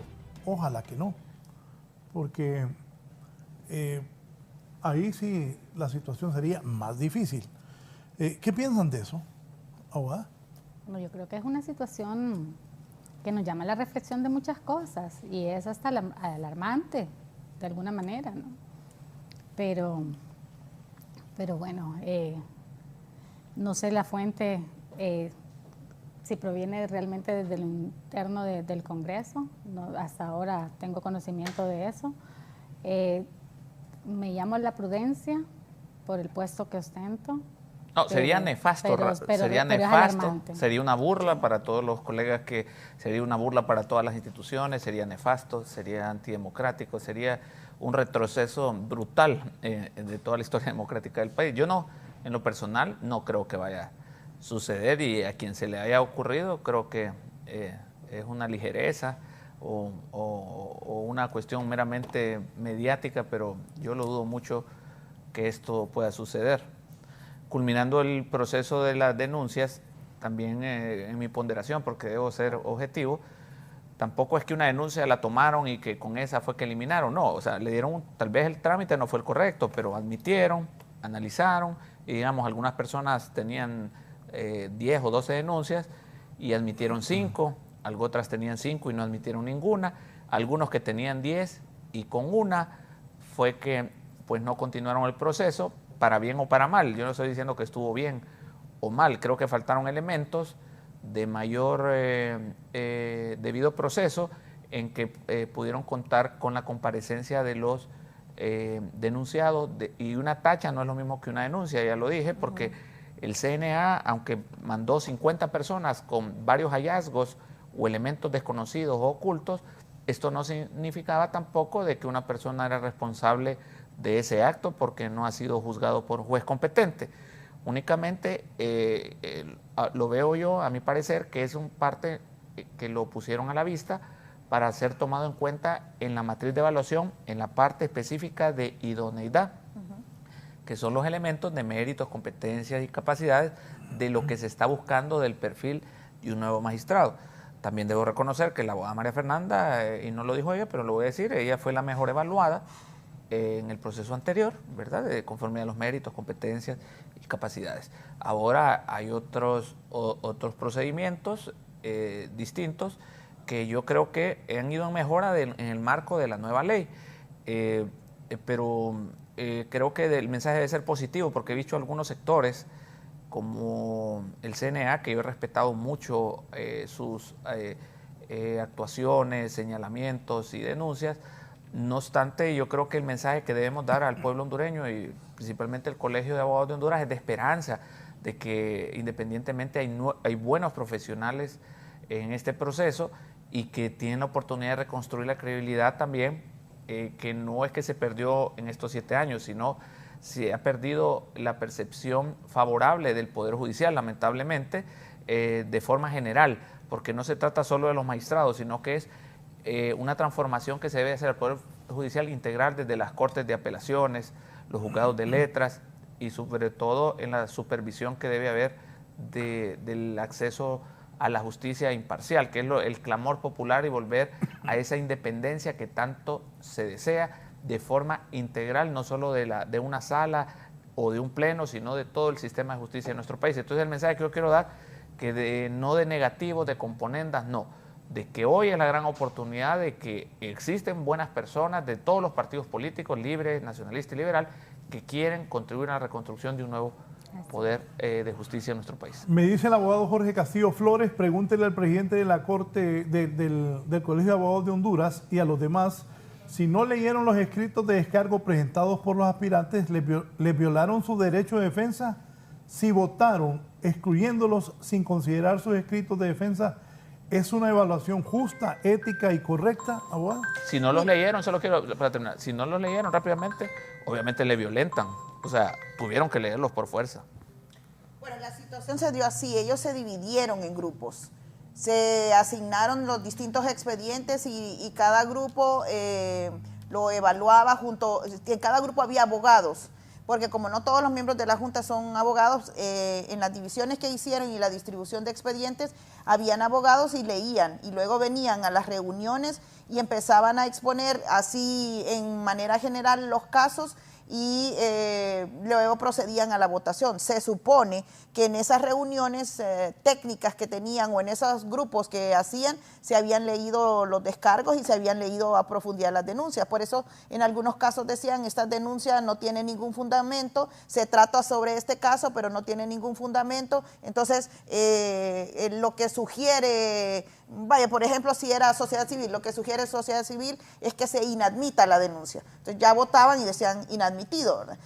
Y luego cuando ya estuvieron los descargos, también se hizo esa división y ya venían con un criterio. No, la división, el trabajo no se hizo delante de todo el mundo. Ellos tenían sus momentos en que los grupos trabajaban y así proponían que se declarara con lugar o sin lugar las denuncias. El abogado Marcos Zelaya participa esta mañana. Abogado, buenos días. Sí, muy buen día, licenciado Raúl Valladares, y a los panelistas, la abogada Dávila, mi amiga María Fernanda y mi buen amigo, presidente del Colegio de Abogados, doctor en Derecho Constitucional, Rafael Zelaya. profesionales. Efectivamente, le puedo decir de que no nos puede sorprender si la decisión al interno del Congreso de la República estaría contraída en que se introduzcan posiblemente profesionales de derecho que no fueron parte del proceso. Ya sucedió en el pasado reciente con el fiscal general del Estado, Oscar Fernando Chinchilla, no participó en el proceso, y de la nómina que se envió al Congreso de la República, las personas que participaron en ese proceso en total abuso al derecho que les asistía, porque ellos fueron los que realmente quedaron después de hacer un proceso complicado de selección y enviar la nómina de los 5 candidatos y candidatas para optar al cargo de fiscal general del Estado. Fue electo el señor Oscar Fernando Chinchilla, que no participó y estaba fuera del proceso. Entonces no es algo inédito, ya sucedió, el licenciado Raúl Valladares, los panelistas lo saben, el pueblo hondureño lo sabe, y no sería descabellado de que posiblemente, según lo que ha trascendido y que no han quedado algunos profesionales de derecho que gozan de la simpatía de algunos sectores políticos, sería que se abriría la posibilidad de que se incluyeran nuevos profesionales, y eso quería discrecionalidad del Congreso, porque al final es una elección de segundo grado y ellos tienen en sus manos el tomar una u otra decisión. Recordemos que son 3 partidos importantes: Partido Liberal, Partido Salvador de Honduras, Partido Nacional y lógicamente el partido que está en el poder. Entonces estos partidos podrán ponerse de acuerdo si al final, dentro de la nómina de los 45 que se envíe a más tardar este viernes, esperamos nosotros que se envíe este viernes a la Secretaría del Congreso de la República, no van algunos profesionales que posiblemente respondan a intereses, independientemente del interés que querramos manejar, porque no es desconocido de que al interno del Congreso de la República esa elección se maneja de forma política, porque son políticos los que nos representan a los 9,5 millones de hondureños que estamos representados por las fuerzas políticas que están integradas en el Congreso de la República. Entonces creo yo de que no podemos nosotros descartar, licenciado Raúl, panelistas, pueblo hondureño, de que posiblemente estaríamos viendo una elección inédita como ha sucedido en el pasado. Hay decisiones eminentemente políticas. Usted se acuerda, Raúl, en 1986, la opción B, Partido Liberal, y otras decisiones que se tomaron cuando ganó el licenciado Rafael Leonardo Calleja en la primera elección, que quedó fuera, y después vinieron otras componentes políticas. Entonces posiblemente por ahí podría ir encaminado esta elección que se avecina en los próximos días. Gracias. El abogado Marcos Zelaya participando. ¿Abogado? Bueno, sí, yo estoy de acuerdo en que en Honduras todo puede pasar, ¿verdad? Estamos de acuerdo. Hasta donde va trabajando la Junta Nominadora, nosotros vemos, hemos encontrado sorpresas. Y hablábamos de algunas personas que se pensaba que estaban fijos como magistrados, incluso se estaban repartiendo las salas, ¿verdad? Yo iría en esta sala o yo iría en la otra. Que estaban... Dicen que algunos llegaban ya creyéndose presidentes de la Corte. Exactamente, no, eso estamos clarísimos, ya está, no, esta pugna va a estar entre este y este, y de repente quedaron fuera del proceso. Entonces creo que en ese sentido la Junta Nominadora ha hecho algo muy diferente a lo que se pensaba, que era que iba a dejar por llamadas telefónicas a determinadas personas y que iban a quedar los que ya se sabía que iban a quedar, sea de Libre, sea del Partido Nacional o del Partido Liberal o de cualquier otra afiliación política. Entonces, hasta el momento no se ha visto exactamente eso que pensábamos. Yo espero que esos rumores que se están dando sea lo mismo, pues que solo sean rumores y que al final puedan entregar esa nómina. De hecho, ellos están trabajando para entregarle el 20, no quieren pasarse del 20 y que el 25 se pueda hacer la elección. Ahora, ya cuando empiezan a hablar de que ya no van a ser solo 45, sino que hasta 60, pues ya es un poquito más preocupante porque estamos hablando de que hay que pensarlo un poquito más a quienes se van a elegir y tal vez dentro de esos 60 incluir algunas personas que no tenían el mayor puntaje, pero que era importante para quienes lo van a elegir, ¿verdad? Para el Congreso. De verdad sería nefasto que no se siga con el proceso y entonces ¿para qué nombraron esa junta? Sería una burla. Sí. Dicen, mi padre suele decir que la política es el arte de hacer posible lo imposible, ¿verdad? Dicho esto, refiriéndome a algunas cosas que comentaba Gabriela, fíjese que en la etapa previa de las tachas y denuncias, habían unos colaboradores que son los que firman la recomendación y de admitir o no a trámite. Y al menos en las mías decía, se recomienda admitir a trámite, pero analizar individualmente cada una, ¿verdad? Y eso no ocurrió, porque cuando lo votaron parejo todo, no hicieron señalamientos. Han habido algunas aseveraciones de personas que integran la Junta Nominadora, no necesariamente el vocero, porque el vocero al final no fue vocero nunca, todos eran voceros, no se respetaban ni entre ellos las bueno, le voy a decir algo. atribuciones. Le voy a decir algo. Los de la Junta Nominadora nos pasan pasando a los periodistas la información. Es la Cualquiera. verdad. Sí, es la verdad. Pues sí, entonces ahí vemos un poco de desequilibrio, ¿verdad? Con respecto a la manera de comunicarse con la ciudadanía, ¿no? Entonces, sinceramente, yo vuelvo a lo que decíamos al inicio, y es que creo que hay oportunidades de mejora. Todos los que tomamos decisiones que restringen derechos de los demás, tenemos la oportunidad, mediante un recurso planteado, de considerar algunos aspectos que tal vez no consideramos antes. No significa que lo hicimos de mala gana, pero suele suceder que no vimos algunas aristas que tuvimos que haber observado, y reponer es de sabios, ¿verdad? O sea, errar es de humanos y rectificar es de sabios. Y entonces resolver esos recursos de reposición, dándole la razón a quien la tiene, yo creo que es el momento para hacerlo, ¿no? Y yo lo diré, le voy a contar algo. Ayer varias personas me llamaron y me dijeron, te mandaron el correo notificándote la hora en que te iban a hacer la notificación, y he revisado mi correo desde ayer y no he recibido nada. Me comuniqué con el vocero de la Junta Nominadora y le hice saber esto, y muy entrada la noche me dijo, ¿cuál es su correo electrónico? Y entonces le dije, ¿cómo es que no lo tienen? Si todas las comunicaciones me las han hecho llegar por ahí.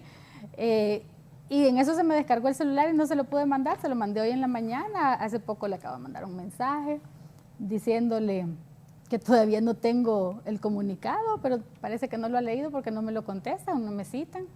Y entonces son inconsistencias que también dejan en tela de duda, porque no me citan, ya citaron a todo el mundo y a mí no me han citado, ¿verdad?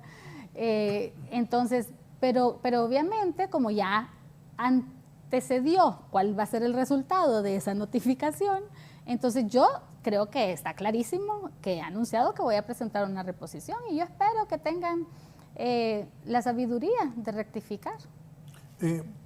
Presenta reposición. ¿Usted cree que puede ser integrada nuevamente al proceso? Sí, pues bueno, no sé realmente, o sea, yo creo que me eximen de la entrevista porque ya no habría tiempo para entrevistarme, pero sí, deberían de, si lo reconsideran, seguirían el proceso, claro que sí. Ayer la embajadora de Estados Unidos, Laura Dogu, ¿qué opina de todo aquí?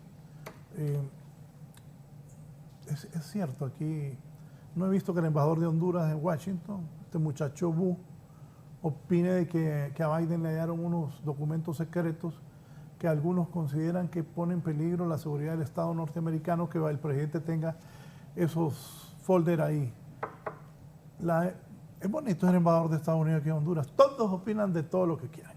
Ayer ella dijo que está satisfecha con la Junta Nominadora. ¿Criterios sobre eso? Bueno, nosotros... ¿O le tiene miedo a los gringos, abogado? No se trata de miedo, respeto únicamente. No, yo les tengo respeto, pues les estoy diciendo la verdad. Que hondureño, yo no estoy de acuerdo con hondureños que se metan en todo. ¿A cuenta de qué? Sí, definitivamente quería explicar un poco también lo de la abogada. Mira, un poco difícil de los recursos de reposición en función del tiempo, porque el viernes van a presentar la lista. Entonces, hoy es martes, ¿verdad? O miércoles. Miércoles, quedan 2 días. Es difícil que le den trámite, resuelvan, le hagan la entrevista, porque la entrevista tiene un porcentaje en la matriz de evaluación. ¿Me está diciendo que ella no tiene posibilidad? No, yo soy sincero, es que mire, yo quiero... No tiene. Lo dijo el presidente de la Junta Nominadora el otro día, que solo era para conocer más al postulante, pero que realmente no lo tiene. Pero yo quiero dejar algo muy sentado aquí. Mire, aquí debo reconocer, y lo digo como presidente del colegio, nadie puede dudar de la honorabilidad, de la trayectoria, del profesionalismo de la abogada María Fernanda Castro, de eso yo doy fe. Se sometió a un proceso igual que todos, esperemos que, y confío que haya sido en igualdad de condiciones, imparcial, objetiva y ponderada, y que tengo que respaldar el trabajo como hondureño, aunque yo quede fuera también de este proceso, confiando, porque vale más el interés general que el interés particular de cualquier persona, de que haya la reconstrucción de un verdadero poder judicial. Y ojalá los que creen que ya están sentados, que la Junta se tome a bien a no tener un desliz al final de querer perjudicar, a favorecer a ninguna persona, y ojalá, en Dios confiamos, porque en el Congreso es meramente político, ahí ni nos vamos a referir porque ya sabemos que son otras circunstancias. O sea, en Dios confiamos y en el Congreso no. Realmente en el Congreso es una cuestión política. Que es muerte la risa, está la magistrada. La abogada decía que un poquito. Porque yo realmente no puedo ser negativo de solo pensar de que va a ser, porque ese es el estigma. Si solo estamos en un pensamiento negativo, los resultados van a ser negativos. Allá hay honorables, también tengo que decirlo, de los 82 que quedaron, merecen mi respeto, hombres y mujeres de todos los partidos políticos, que también merecen una oportunidad, así como un partido de fútbol. A lo mejor estuvieron en la banca, hay que dejarlos que demuestran en la cancha lo que son capaces de hacer. Entonces, yo creo que el Congreso también, hay muchos que se pumpunean el pecho de idoneidad y representan grandes corporaciones, bancos, instituciones, o tienen juicios pendientes por ética y por moralidad, con respetuoso mensaje, se deberían de abstener de votar o intervenir en las negociaciones que se van a dar de este proceso, porque también ahí hay intereses muchísimo más grandes. Abogada Gabriela, me dice un televidente, ¿cómo puede votar un miembro de la Junta Nominadora excluyendo a alguien basándose en lo evaluado por otro y no por lo que él personalmente conozca? Cada uno debió haber estudiado cada expediente y debió haber leído los escritos de quien se defiende. Si no es así, se viola el derecho de defensa y no existe el debido proceso.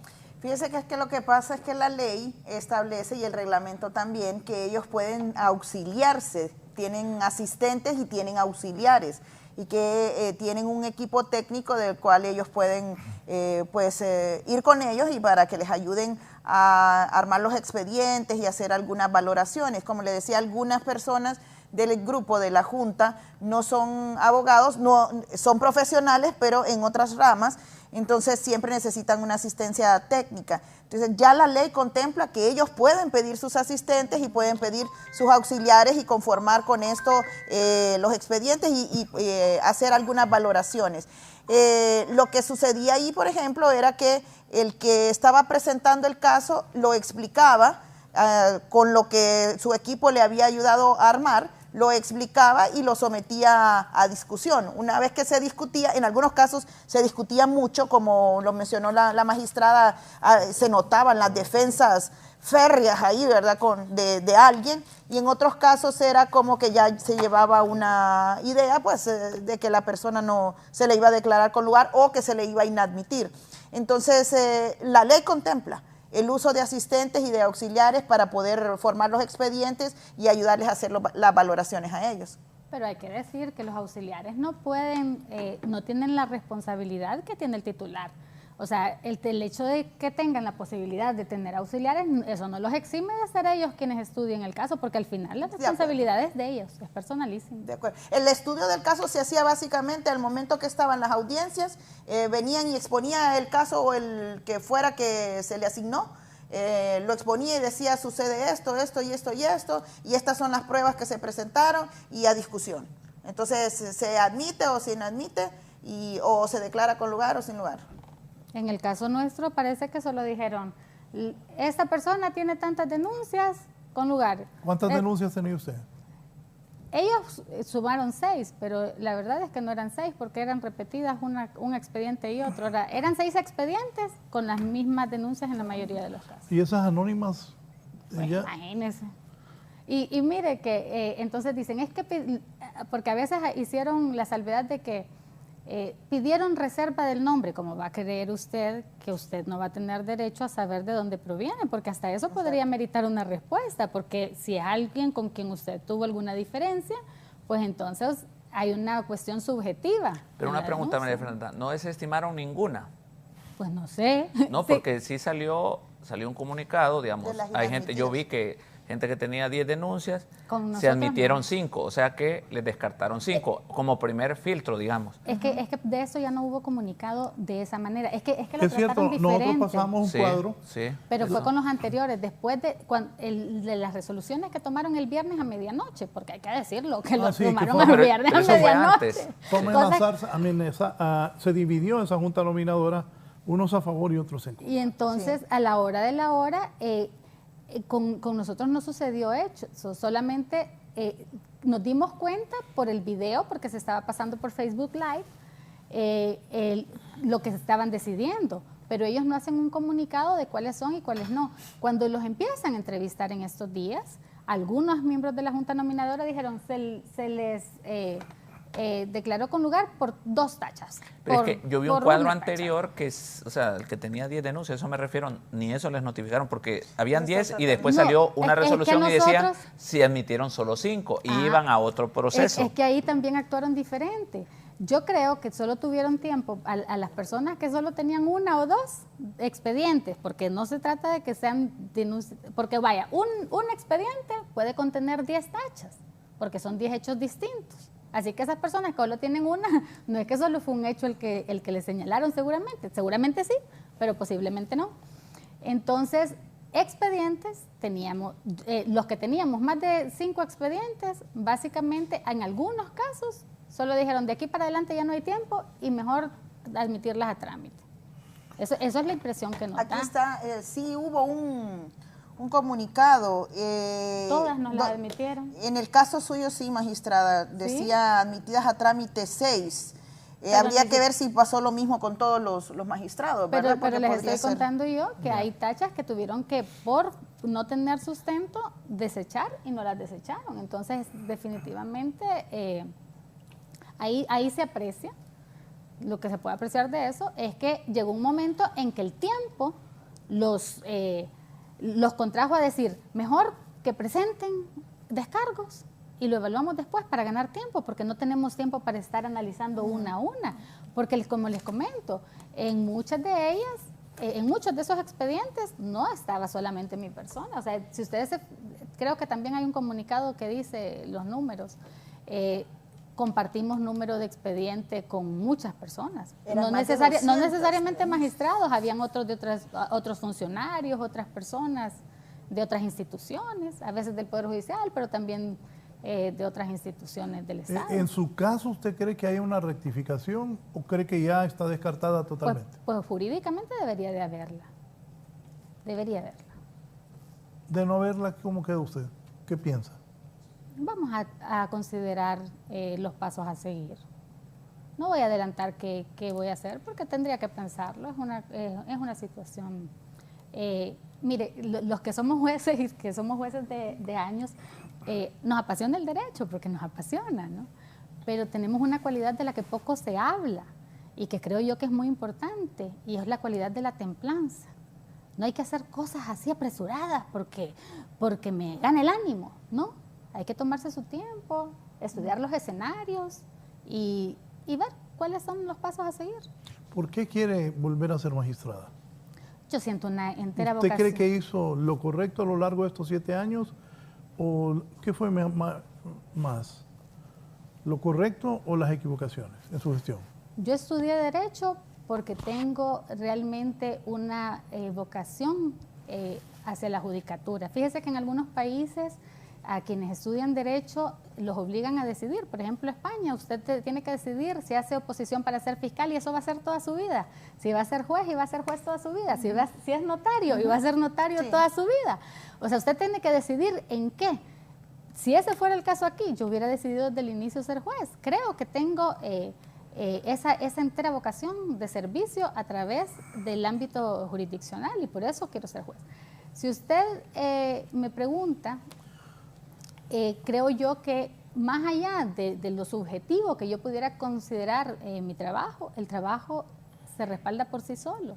Ninguna tacha de denuncia es por algún asunto de la Sala Laboral Contencioso Administrativo. Colocamos a la Sala Laboral Contencioso Administrativo en una posición ejemplar en cuanto a resolución de casos.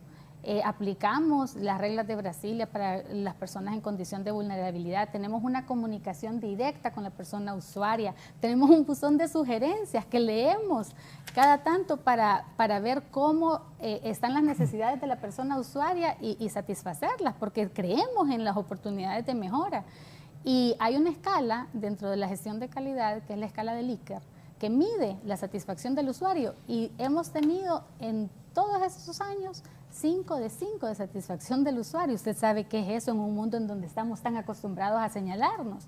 Definitivamente, y no solo somos ejemplo para los órganos jurisdiccionales aquí, sino que lo somos también a nivel de Iberoamérica, porque somos la única sala a nivel de Corte Suprema que está acreditada y reacreditada en 3 ocasiones en gestión de calidad. Una de las pocas salas de Corte Suprema de Justicia que estaba acreditada era una sala en Costa Rica, y ellos se desacreditaron. Imagínese usted, para ellos somos ejemplos, ellos nos vienen a evaluar a nosotros el cumplimiento de las normas internas de la sala, hemos reducido plazos de respuesta, y además pudo haber sido cómoda y quedarme solo con el trabajo de la sala, y yo he colaborado en materia de acceso a la justicia de personas en condición de vulnerabilidad, apoyando cursos de formación a los jueces y magistrados con perspectiva de género. A mí se me acercan los organismos internacionales porque realmente yo tengo esa credibilidad y saben que yo trabajo, yo voy a los cursos y usted a mí me ve levantando la mano, opinando, o sea, soy una más de las personas que está aquí porque creo que puedo aportar de acuerdo a mi experiencia y mis conocimientos. Y a la hora de la hora también he trabajado en gestión de calidad, y no solamente al nivel de mi sala. Ayer, hoy es miércoles, el lunes, tuvimos un evento que era el de acreditaciones y reacreditaciones en gestión de calidad de varios despachos. Realmente eran 15 despachos.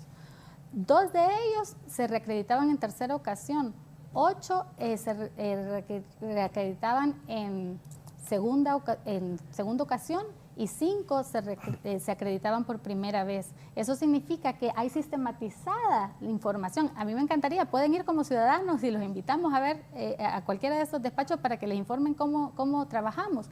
Ahí nos evaluamos a diario, y cuando digo nos evaluamos a diario, es que se evalúa el personal auxiliar y se evalúa el magistrado. A nosotros el secretario en cada sesión de sala nos pasa un informe de si estamos cumpliendo con los tiempos para estudiar los expedientes, los estudiamos uno a uno, ahí no delegamos. Entonces, claro que yo estoy satisfecha con la gestión que he hecho, porque creo que se ha caracterizado por la persona que he sido a lo largo de toda mi vida profesional, y que esa característica es realmente apoyar el fortalecimiento y el desarrollo institucional.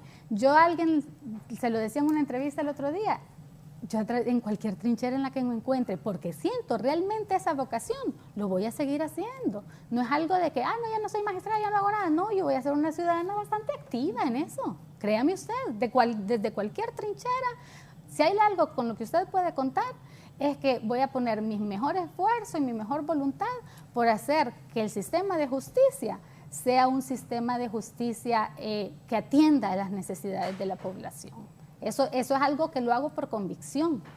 No llego a los puestos, no necesito subir de estatus, yo no necesito reconocimientos, los acepto y los agradezco. Pero si usted me pregunta de cuáles reconocimientos estoy más orgullosa, son los que tengo en la vida cotidiana, del personal, que en el pasillo. Yo tengo un sobrino que vive en el extranjero, porque ella estudió y ella se quedó trabajando, y es abogado, y vino y yo lo llevé a dar un tour y anduve caminando por los patios, por el ascensor, por todos lados, por el parqueo de la corte, porque le tomé foto en la diosa Temis, y me decía, tía, ¿cómo la quieren?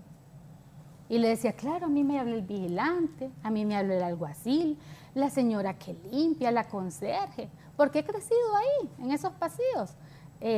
Chactur hablaba de mi padre, es que yo fui a la corte desde muy niña de la mano de mi padre cuando él no tenía quien me cuidara, me tenía que llevar cuando tenía que notificarse de algo. La vocación a la judicatura, también tengo el ejemplo maravilloso de mi madre. Yo no tengo que buscar ejemplos en otro lado que no sea mi casa, gracias a Dios. Son ahora jubilados y han estado orgullosos de mí, que ojalá con la mitad de lo que yo estoy orgulloso de ellos me conformaría, ¿no? Entonces, definitivamente hay toda una trayectoria, y lo decía yo en ese evento del lunes, en donde además hubo un video muy lindo de la Corte Suprema de Costa Rica, que como ayuda de pares es quien nos viene a evaluar a los despachos, o sea que la acreditación es una acreditación internacional en gestión de calidad, y el que dirige el Centro de Gestión de Calidad de Costa Rica decía, yo quiero hacer un reconocimiento porque la he visto ahí, trabajando de lado con las personas para estas acreditaciones en gestión de calidad, para que esto sea una realidad, por el liderazgo, que es un liderazgo que parte del ejemplo. Y entonces esas cosas, claro que sí, me motivan a presentarme a un proceso como este.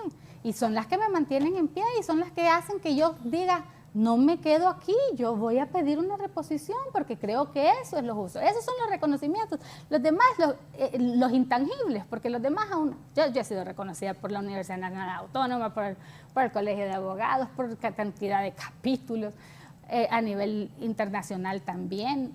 Así que eso, lejos de darme banalidad o decir cuestiones, eso a mí me compromete a seguir haciendo un trabajo de hormiga, porque es un trabajo de hormiga el que hago, pero que tiene resultados. Muchas gracias. Su comparecencia esta mañana tuvo a bien atender nuestra invitación, la abogada María Fernanda Castro, magistrada de la Corte Suprema de Justicia. Muchas gracias por estar aquí. Muchísimas gracias a usted. Abogada Gabriela Dávila, la directora ejecutiva de la Unión de Notarios de Honduras. Bueno, yo lo que considero es que hay muchas oportunidades de mejora. Creo que la Junta tenía un reglamento, una ley, quiso hacerlo lo más apegado posible, pero siempre hay oportunidades de mejora. Las notificaciones debieron haberse hecho en el momento indicado para que hubiera una oportunidad para que la gente dijera no estoy de acuerdo con eso, hacer todas esas valoraciones, poder defenderse. Y creo que para un próximo proceso estas cosas deben recordarse para que no se vuelvan a cometer este tipo de errores, y confiamos en que el proceso va a seguir siendo justo. En algunas cosas obviamente tachas, denuncias tienen que mejorarse, pero esperamos que por lo menos en lo que sigue las elecciones, la decisión y la nómina sea de los mejores. Muchas gracias. La abogada Gabriela Dávila, directora ejecutiva de la Unión de Notarios de Honduras. Cerramos con el presidente del Colegio de Abogados, el abogado Rafael Canales. Finalmente, muchas gracias por estar aquí contigo, Raúl.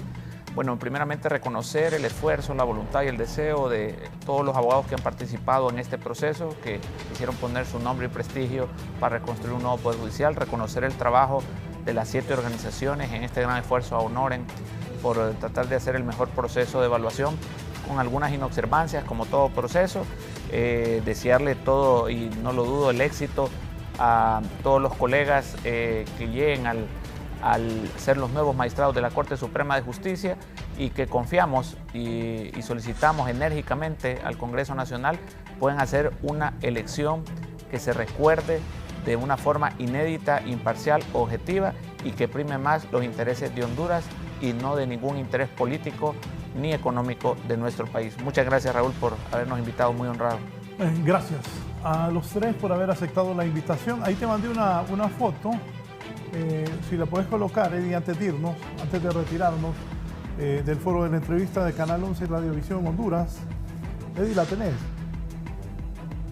Sí, aquí me dicen, saludos Raúl, me dice mi buen amigo, el periodista René Iván Rodríguez, que está junto a su familia, doña Cora, allá en Miami.